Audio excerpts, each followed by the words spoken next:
Hola, ¿qué tal chicos? Aquí su amigo de Iner Resúmenes trayéndoles una nueva parte del resumen de este manhwa, aunque el video anterior no recibió nada de apoyo.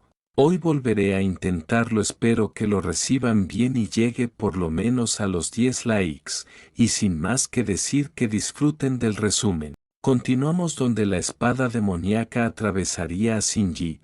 Mientras se apuntaba hacia Shinji diría que la eliminaría primero a ella, pero al momento de atacar la espada solo chocaría con el suelo. La espada diría que el prota era muy inoportuno rescatando a la doncella en peligro. Shinji le diría al prota que la ponga en el suelo, y muy sonrojada diría que ser salvada por él era igual que ser cortada por la espada. El prota le diría que deje de actuar arrogante y que ahorre energía. Le mencionaría que tenía un plan pero necesitaba su ayuda, aunque debía prometerle algo. Shinji diría que entonces espere a que terminen el trabajo. La espada demoníaca, adoptando una nueva forma, les preguntaría qué era lo que tanto estaban susurrando, y se lanzaría a atacarlos. El prota recitaría el grande de 10.000 demonios, prisión de luz, cayendo múltiples ataques sobre la espada demoníaca, la cual sería inmovilizada. La espada, mientras estaba atrapada, se preguntaba por qué no se podía mover. El prota diría que esa prisión de luz solo se puede romper con un poco de energía yang. Y diría que era una espada poderosa pero ni siquiera podía usar un poco de energía yang.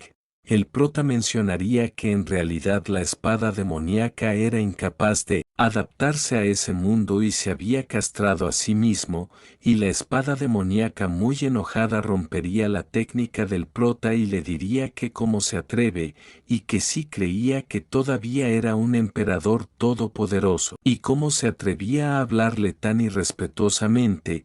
Y mientras la espada demoníaca se lanzaba a atacar, le diría que qué era lo que le daba la confianza, si era su falta de cerebro y esa medio muerta en sus brazos. Era una vergüenza y un patético emperador. Prota chasquearía sus dedos y la espada demoníaca sería herida. Esta se preguntaba cómo era eso posible. El prota le respondería que ya que había recogido todos los fragmentos de espada, eso significa que su pieza también está dentro de su cuerpo. El fragmento de espada que había conseguido en la granja lo había convertido en un cebo después de refinarlo.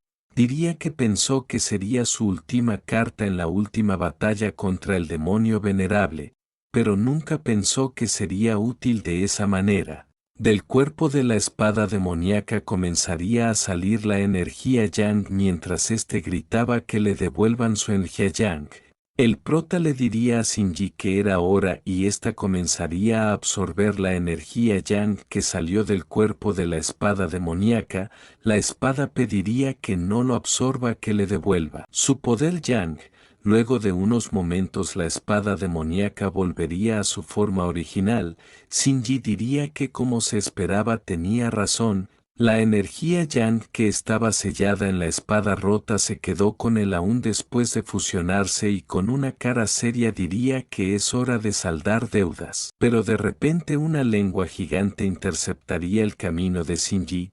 La espada demoníaca, mientras reía, decía que esa era la bestia del caos y que su dios no lo había abandonado. Y mientras escapaba les diría que se diviertan con la bestia del caos.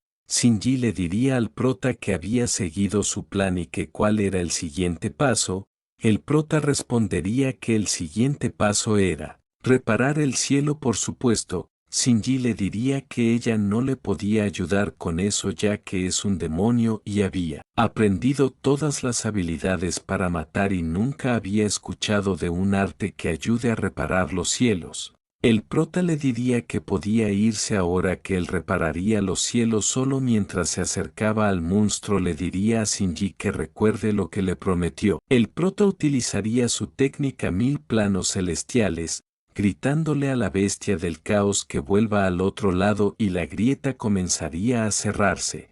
Shinji pensaría que era un poder de atracción tan fuerte que estaba cerrando la grieta lentamente.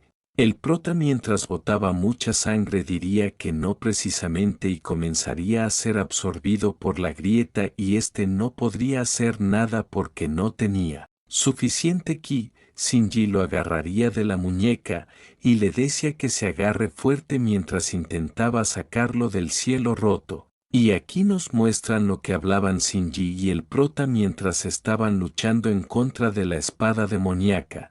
El prota diría que los venerables demonios habían practicado el Tao de matar desde la antigüedad diciendo que mientras más matan más fuertes se vuelven, pero porque si ese día había matado a muchos civiles no mostraba signos de fortalecimiento, y si no se equivocaba el poder Yang que había ido acumulando lo había puesto en la espada mágica, y quizás desde un principio quería matar personas para provocarlo a usar todo su poder y luego devolverlas a la vida. Diría que eso era algo muy interesante. Shinji sonrojada simplemente asentiría. El prota diría que eso es muy bueno, la salvaría y la dejaría lidiar con las consecuencias. Confiaba en la reputación del demonio venerable, y después de que recupere su poder Yang esperaba que no cambie de opinión. Volvemos al penal donde Shinji estaría intentando salvar al prota diciendo que vuelva rápido ya que la grieta está a punto de cerrarse. Shinji le gritaría que porque no se mueve la grieta se cerraría. El prota diría que aunque sabía que volverían a la vida aún así salvo a esa niña. Shinji se sorprendería al escuchar eso. El prota le diría algo más pero está censurado así que no sabemos qué es lo que le dijo. Y en ese momento la grieta se cerraría. Shinji se sorprendería al ver un muñeco de papel en su mano. Luego nos muestran a Shinji la cual estaría sentada mirando hacia abajo. Esta daría un suspiro y comenzaría a sacar toda la energía Yang de su cuerpo, las cuales se distribuyeron por toda el área. Esta tosería mucho después de eso. Shinji mencionaría que resucitar a una persona es un desperdicio de 100 años, cuesta mucho más cuando se resucita tantas personas a la vez, soltando el muñeco de papel. Del prota diría que había hecho todo lo que prometió. Shinji comenzaría a recordar a cuando el prota la estaba sosteniendo en sus brazos sonrojándose recordando el rostro imponente del prota. Este cap termina con Shinji sonrojada y la guerra entre estos dos al fin había terminado.